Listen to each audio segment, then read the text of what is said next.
ప్రేమగల తండ్రి, పరిశుద్ధుడా మీ స్తోత్రాలు వందనాలు చెల్లిస్తూ ఉన్నాము నాయన.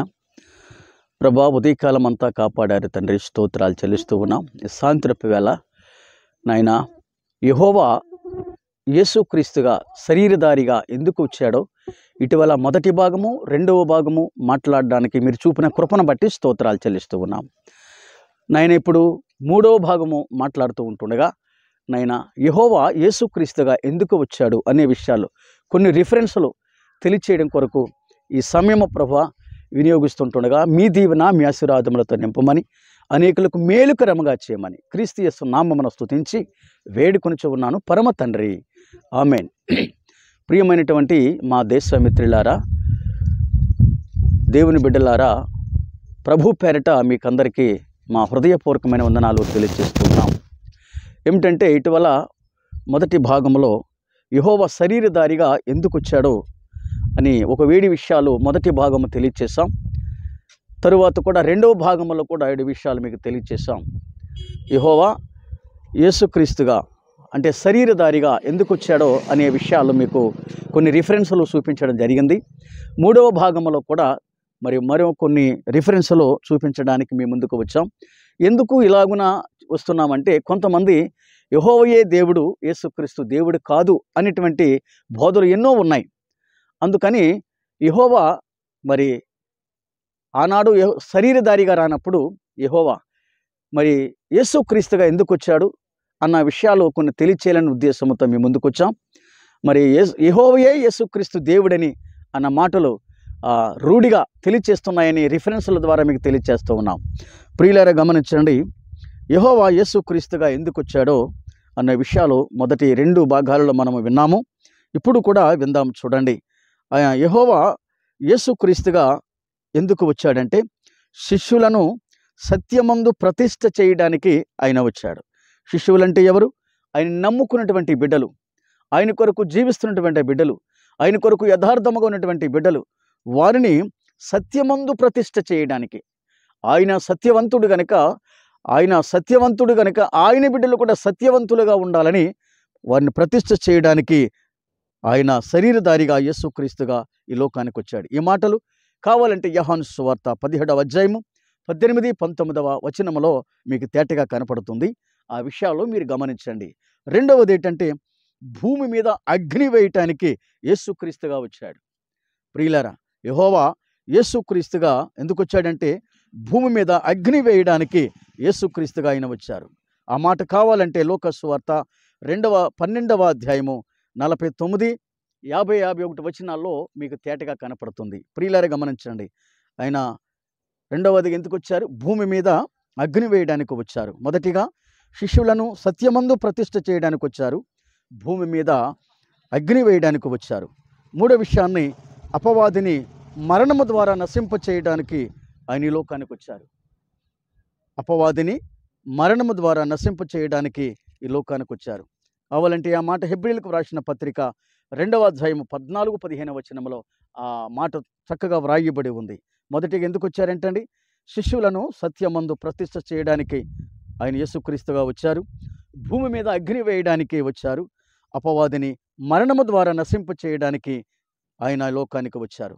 4వ విషయం ఏమిటంటే, మధ్యవర్తిత్వము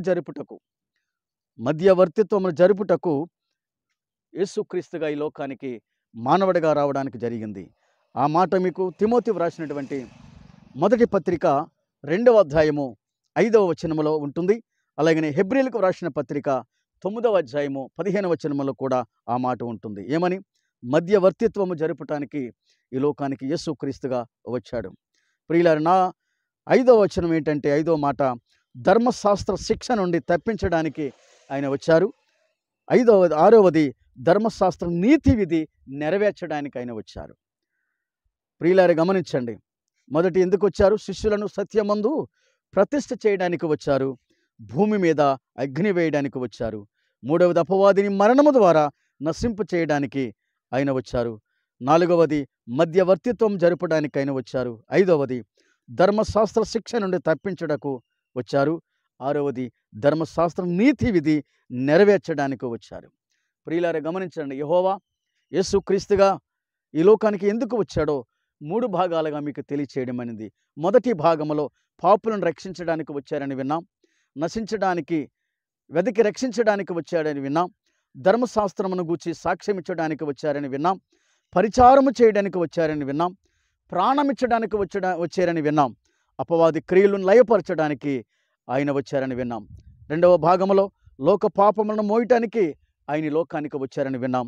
సమస్తమును తెలియచేయడానికి వచ్చారని, పరలోక రాజ్య సువార్త ప్రకటించడానికి వచ్చారని విన్నాం.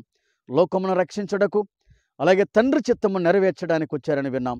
గొర్రెలకు సమృద్ధిగా జీవము కలుగు చేయడానికి వచ్చారని విన్నాం. మంచి కాపరిగా తన ప్రాణమును పెట్టుటకు వచ్చారని విన్నాం. 3వ భాగములో కూడా శిష్యులను సత్యమందు ప్రతిష్ఠ చేయడానికి ఆయన వచ్చారని విన్నాం. భూమి మీద అగ్ని వేయడానికి వచ్చారని విన్నాం. అపవాదిని మరణము ద్వారా నశింప చేయడానికి వచ్చారని విన్నాం. మధ్యవర్తిత్వము జరుపుటకు వచ్చారని విన్నాం. ధర్మశాస్త్ర శిక్ష నుండి తప్పించడానికి వచ్చారు. ధర్మశాస్త్ర నీతి విధి నెరవేర్చడానికి వచ్చారని విన్నాం. యెహోవా శరీరధారిగా యేసుక్రీస్తుగా వచ్చి ఇన్ని విధాలుగా మనకు ఉపయోగకరముగా మేలుకరముగా చేయడానికి ఆయన వచ్చినటువంటి గొప్ప దేవుణ్ణి, యెహోవాయే దేవుడు, క్రీస్తు దేవుడు కాదని చెప్పడము ఇది సరైనటువంటి సబబు కాదు. సత్యాన్ని తెలుసుకొని, సత్యవాక్యాన్ని తెలుసుకొని దేవుని బిడ్డలో అవ్వాలి. దేవునికి హృదయమునిచ్చి పాపిని ప్రభువుని ఒప్పుకొని మార్పు చెంది పరలోకానికి వారసులు కావాలి. ఇది మాత్రం గుర్తించండి. సత్యవాక్యము తెలుసుకోకుండా, విషయాన్ని తెలుసుకోకుండా యెహోవాయే దేవుడు, యేసుక్రీస్తు దేవుడు కాదు అని చెప్పడము సరైనటువంటి మాట కాదు, సరైనటువంటి విషయం కాదు. ప్రియులారా గమనించండి. మానవ రక్షణ కొరకు, మానవ పాప విమోచనము కొరకు యెహోవాయే మానవాళి కొరకు రక్తమును చెందించడానికి ఈ లోకానికి వచ్చి, మానవాళి కొరకు రక్తము చెందించి, మానవుని యొక్క పాప క్షమాపణ కలుగు చేసి, ఆ ఉన్నతమైన రాజ్యము ప్రజలకు ఇవ్వడం కొరకు ఈ లోకానికి వచ్చారు. ప్రియులారా, మనుషులందరి కొరకు ఆయన చనిపోయారు. మొట్టమొదటిసారిగా అందరి కొరకు చనిపోయి సమాధి చేయబడి తిరిగి లేచి ఆయన వెళ్ళారు. మరలా రెండవసారి ఎందుకు వస్తారంటే ఆయన ప్రజల కొరకు వస్తారు. ఆయన ప్రజలంటే ఎవరంటే ఆయన నమ్ముకొని, ఆయన కొరకు ఫలించి, ఆయన కొరకు నమ్మకముగా యథార్థముగా జీవించి ఎవరైతే నిలకడగా స్థిరముగా ఉంటారో వారు ఈ లోకములో ఏనాడు ప్రాణం విడిచినా వారి ఆత్మలు పరలోకానికి తీసుకొని వెళ్తారు. ఒకవేళ ఆయన రాకడకు మనము సజీవులమై ఉండినా రెప్పపాటున మార్పు కలిగజేస్తారు. ఆయన నమ్ముకొని చనిపోయి ఉంటే సమాధి తెరవబడి మొట్టమొదటిసారిగా వారు లేస్తారు. ఆపై సజీవులుగా ఉన్న మనలను కూడా ఆయన మార్పు చేసి వారిని వీరిని ఏకముగా పరలోకానికి తీసుకొని వెళ్తారు. అక్కడేముంది? పరలోకంలో ఆత్మశాంతి ఉంది. ఏం శాంతి ఉంది? పరలోకంలో ఆత్మశాంతి ఉంది. ఆత్మశాంతి ఉందని మనం చాలాసార్లు కూడా వింటూనే ఉన్నాం. ఆ మాట చూడండి, నమ్మిన వారికి ఆత్మశాంతి పరలోకంలో ఉంది. ఇప్పుడు అక్కడికి చూడండి, ఒక మాట ప్రకటన గ్రంథంలో చక్కగా వ్రాయబడి ఉంది. ప్రకటన గ్రంథంలో నమ్మిన వారికి ఏముంది? ఆత్మశాంతి ఉంది పరలోకములో. చూడండి 7వ అధ్యాయంలో, ప్రకటన గ్రంథము 7వ అధ్యాయంలో 16వ వచనములో, వారికి ఇక మీదట ఆకలి అయినను దాహమైనను ఉండదు, సూర్యుని ఎండైనను ఏ వడగాలి అయినను వారికి తగలదు.